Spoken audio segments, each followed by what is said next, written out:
a sidewalk or a dirt path. She's been totally blind for more than a decade, but Linda Morford is now able to see with the help of a bionic eye. A camera built into these glasses and an implant behind her retina allow her to see a crude image of her surroundings. It's brought her closer to her loved ones. I can shoot baskets with my grandson, and I can see my granddaughter dancing across the stage. So I can see things, you know.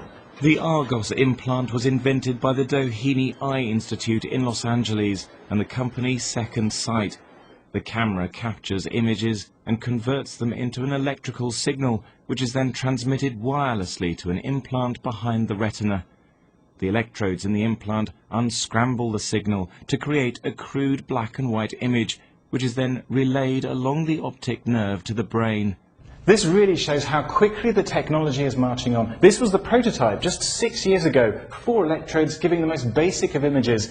This is what Linda has, 16 electrodes giving slightly more detail, but now patients are getting this, 60 electrodes offering much more complex images going into the eye. This is what scientists are working on now, 1,000 electrodes that should even allow facial recognition, and in the future, who knows, perhaps even colour.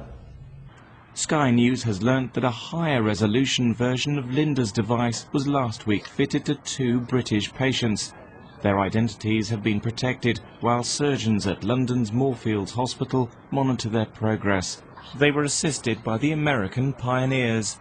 It has the 4 times the resolutions, and I think that's an added plus. And so I think it'll be a mobility device. I don't think you'll get reading out of it. I don't think you'll get face recognition out of it, but it'll be a device for mobility. And so how far does it go in mobility?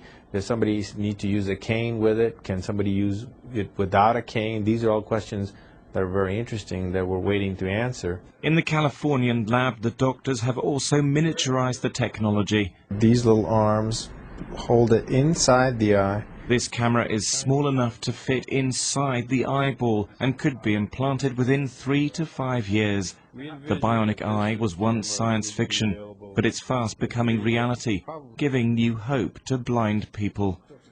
Thomas Moore, Sky News.